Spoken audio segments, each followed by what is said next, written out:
중국이 또 대한민국을 잡겠다며 설레발을 치고 있습니다. 최근 중국의 커뮤니티와 각종 SNS에는 아주 독특한 영상과 이미지들이 돌아다니고 있습니다. 바로 중국이 지상 최강 스텔스기가 될 것이라며 떠벌리고 있는 젠20의 시험 비행 장면입니다. 일반적인 경우라면 해당 영상의 진위를 떠나 군사기밀 유출을 염려해봐야 할 정도로 심각한 상황인데요. 그런데 대려 엄격한 검열로 악명이 높은 중국 정부가 대려 해당 이미지가 온라인상에 떠도는 걸 손 놓고 보고만 있는 희한한 상황이 연출되고 있습니다. 심지어 중국 공군 또한 해당 정보에 관련해 어떤 공식 발표도 하지 않고 있는데요. 이에 일각에서는 해당 젠20의 이미지와 영상을 중국 정부에서 의도적으로 유포한 것이라 추정하고 있습니다. 그도 그럴 게 중국이 공개한 젠20의 스펙이 반만 사실이라 하더라도 대한민국을 포함해 동북아 하늘에서 중국을 상대할 수 있는 나라는 어디에도 없을 지경입니다. 그만큼 현재 중국이 젠20에 걸고 있는 기대는 상당한데요.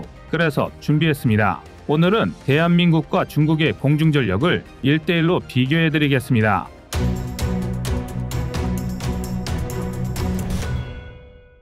최근 중국은 현존하는 가장 강력한 전투기 엔진을 개발했으며 이를 탑재한 최첨단 스텔스 전투기 젠20의 초도 비행에 성공했다고 주장하고 있습니다. 개발 기간만 무려 20여 년을 훌쩍 넘어가고 있는 젠20의 화려한 복귀 소식인데요. 2010년대 시제기가 최초 공개되었을 당시 젠20은 젠11용으로 중국이 자체 개발한 WS-10 엔진을 탑재하고 있었습니다. 비록 젠20이 전장 21.2m, 전폭 13m, 전고 4.7m, 최대 이륙 중량이 37톤이고 젠11이 전장 21.9m, 전폭 14.7m, 전고 5.9m, 최대 이륙 중량 33톤으로 두 기체 간의 외형상에 큰 격차는 없었지만 WS-10은 중국 엔진의 고질적인 문제점을 그대로 계승하여 출력과 신뢰성이 상당히 부족한 엔진이었습니다. 오죽하면 젠11이 요구하는 성능도 뒷받침할 수 없다고 자체적인 평가가 내려졌던 게 WS-10인데요. 그런데 하물며 최소 한 세대 이상 앞선 젠20의 엔진으로 사용하기에 WS-10은 터무니없이 형편없었습니다.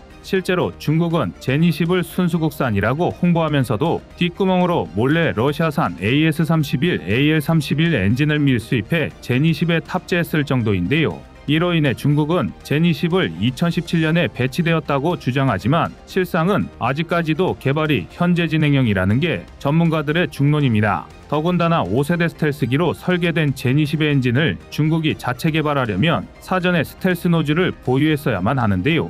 이 때문에 중국은 2014년부터 무려 25조 원에 달하는 막대한 예산을 투입해 젠20 전용 WS-15 엔진을 개발하고 있었습니다. 즉 상황을 정리하자면 중국이 젠20의 초도 비행을 공개하기 시작했다는 건 역설적으로 10년 만에 WS-15 엔진의 개발을 완료했다는 뜻이기도 합니다. 이는 대한민국 입장에서 심각한 안보 위협인데요. 중국이 주장하는 젠20의 성능을 그대로 믿는다면 F-22 랩터, F-35에 이어 전 세계에서 세 번째로 완벽한 5세대 스텔스기를 실전 배치하는 데 성공한 셈입니다. 젠20은 스텔스기임에도 불구하고 최고 속도만 마하 이상의 빠른 속도를 갖추고 있으며 50%의 연료를 탑재한 본격적인 WVR 교전 상황을 가정했을 때 추중비가 1.12에 달해 크기를 감안했을 때 상당히 뛰어난 기동성을 갖추고 있습니다.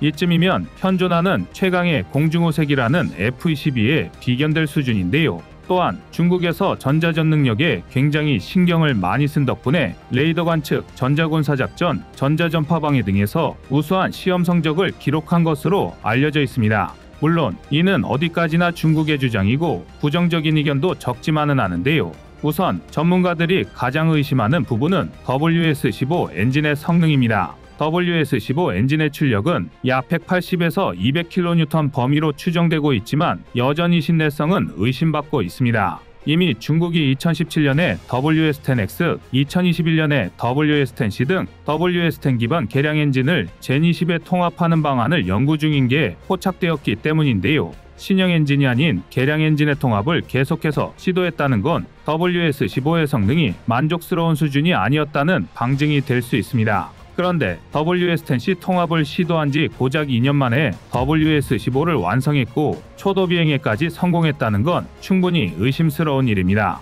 심지어 그렇게 자랑을 좋아하는 중국이 SNS 바이럴을 이용해 제니10을 공개했다는 것도 수상쩍은데요. 게다가 중국제 전투기 엔진 특유의 신뢰성과 수명 부족 문제, 효율성 문제, 고온 고고도의 엔진 안전성 문제는 여전히 해결되지 않은 상태입니다. 아닌 게 아니라 인민의 방군 교관 출신이자 중국 정부의 나팔수 노릇을 하는 군사 전문가 숭중핑조차 여전히 WS-15와 F-22에 탑재된 F-119 PW100 엔진 사이에는 어마어마한 격차가 있다라며 섣불리 양산에 돌입해서는 안 된다고 제언할 정도인데요. 숭중핑은 서방의 전투기 엔진과 같이 최소 50만 시간 이상의 비행 내구성을 보증하기에는 아직 WS-15 엔진의 신뢰도가 부족하다고 분석하고 있습니다. 여기서 끝이 아닙니다. 레이더 수급도 문제인데요. 중국은 그동안 자체적인 기술 없이 러시아 등의 외산 레이더 기술을 의존해왔습니다. 그러나 최근 들어 중국의 기술 도둑질을 경계한 러시아가 전면 수출 금지 조치를 시행해버리면서 레이더 수급에 심각한 문제가 생긴 상황입니다.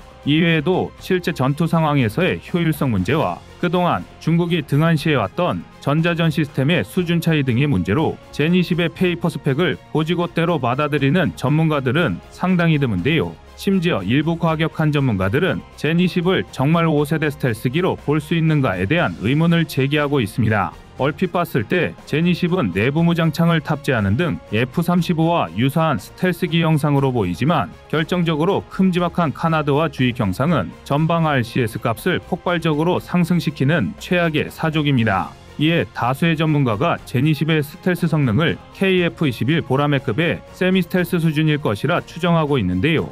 아닌 게 아니라 러시아산 AL-31 엔진을 탑재하고 2017년에 실전 배치된 제니10 초기부는 2021년 인도군의 수호이 30MK에 탐지되면서 굴욕을 면치 못했습니다. 물론 중국 당국은 환구15를 이용해 제니10이 인도, 이란 같은 적대 세력에게 스텔스 성능을 공개하지 않기 위해 의도적으로 레이더 전파를 반사하는 루네부르그 렌즈 등을 장착했을 뿐이라고 변명하고 있는데요. 하지만 그동안 중국이 주장해온 억지뻥 스펙들을 감안하면 제니10의 실제 성능이 어떨지는 대충 짐작이 갑니다. 백번양보에서 제니10의 성능이 대부분 사실이고 중국이 기존보다 성능이 훨씬 향상된 WS-15 엔진을 개발하는 데 성공하여 제니10에 탑재하기 시작했다고 치더라도 대한민국에는 KF-21이 있습니다. 전장 16.9m, 전폭 11.2m, 전고 4.7m의 KF-21은 제너럴 일렉트릭의 F414 엔진 2기를 탑재하면서 스펙상의 엔진 출력은 제니10에 다소 못 미칩니다.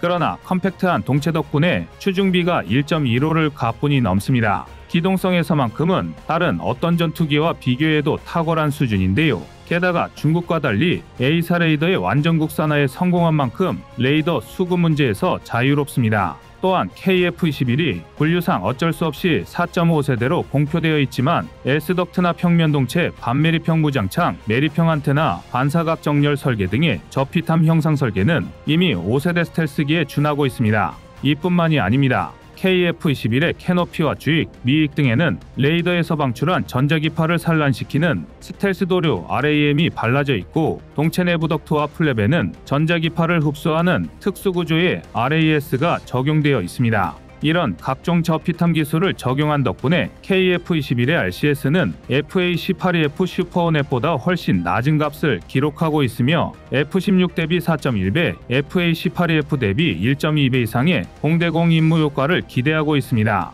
이처럼 대한민국의 공중전력은 절대적인 숫자에서 중국에 밀리는 한이 있을지라도 성능 면에서는 압도적인 우위를 선점하고 있는데요. 일례로 지상 타격에 중점을 둔 전폭기 분야에서도 마찬가지입니다. 현재 중국을 대표하는 전폭기인 젠16은 전장 22m, 전폭 14.7m, 전고 6.3m의 육중한 동체임에도 최고 속도는 마하에 달하고 무장 탑재량만 12개의 하드포인트에 12톤까지 탑재할 수 있어 자주 미국의 F-15E와 비교받습니다. 역시 단점이라고 하면 중국제 WS-10B 엔진을 탑재했다는 것이지만 이를 감안해도 준수한 전폭기임은 부정할 수 없는데요. 지상 타격이 주의무인 만큼 작전 반경이 1500km에 달한다는 것도 큰 장점입니다. 그러나 대한민국의 F-15K는 이미 도입 단계에서부터 F-15E 이상의 성능을 상정하고 개량한 전폭기입니다. 전장 19.4m, 전폭 13m, 전고 5.6m로 크기는 젠 16에 비해 작지만 최고 속도는 마하 2.5를 가뿐히 돌파하고 전투 행동 반경은 2000km에 달합니다.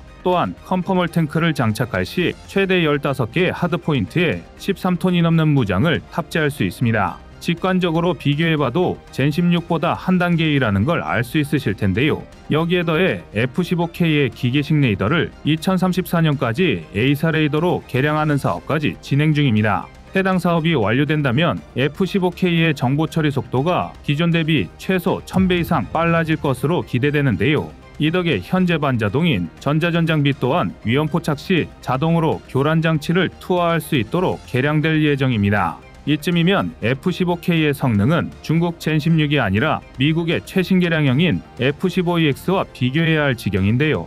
여기서 끝이 아닙니다. 대한민국에 FA-50이 있다면 중국에는 JH-7과 L-15가 있습니다. 두 기체 모두 경량공격 훈련기로서 다목적 임무를 수행할 수 있도록 개발되었는데요. 먼저 외형상의 차이는 JH-7이 전장 22.3m, 전폭 12.8m, 전고 6.2m, L-15가 전장 12.2m, 전폭 9.4m, 전고 4.8m로 상당히 크고 FA-50이 전장 13m, 전폭 9.4m, 전고 4.9m로 비교적 작은 크기입니다. 전투기의 크기는 종종 무장 탑재 중량이나 항속거리 등에서 이득이 되긴 하지만 일반적으로 비행 안전성이나 기동성 측면에서는 악영향을 끼칩니다. 하지만 JH-7, L-15를 비롯한 중국산 전투기들은 지나칠 정도로 크기가 큰 경향이 있는데요. 전문가들은 이를 소형화 기술력이 부족한 탓으로 보고 있습니다. 그나마 크기가 큰 덕에 FA-50의 항속 시간이 약 2시간이 한계인 반면 JH-7의 경우 3시간 이상 항속이 가능하다는 게 열쇠인데요. FA-50의 유일한 단점으로 지목받던 부족한 항속거리는 블록 20 개량에서 프로브 앤 드로그 방식의 공중급 유장치 추가와 기존보다 2배 이상 용량이 커진 300갤런의 외부 연료 탱크로 극복할 예정입니다. 이제 대한민국 공중전력의 아쉬운 점은 딱 하나, 물량뿐인데요. 질적 우위는 대한민국이 중국을 넘어서고 있음을 누구도 부정할 수 없지만 약 422기의 전술기 보유량 중 23%를 F5, F4 같은 구식 전투기가 차지하고 있다는 건 여전한 위험 요소입니다. 결국 이를 극복하기 위해서는 하루라도 빨리 KF-21의 양산에 돌입하는 것 말고는 방법이 없어 보입니다. 여러분의 생각은 어떠신가요? 이상 꺼리튜브였습니다. 안녕하세요, 꺼리튜브입니다. 그동안 보내주신 사랑과 응원으로 1편 출간에 이어 이번에 꺼리튜브의 새로운 신작 세상에 밝혀지지 않은 현대무기 비하를 출간했습니다. 내용이 어려워 쉽게 다가서지 못했던 군사무기 이야기를 남녀노소 누구나 편하게 이해할 수 있도록 모아봤는데요. 그 누구도 알 수 없던 현대무기 비하의 숨겨진 이야기를 이제 온라인 서점이나 가까운 서점에서 만나볼 수 있습니다. 또 전문적인 군사무기 이야기를 알고 싶다면 꺼리튜브 1편인 대한민국 육해공 군사무기도 준비되어 있습니다.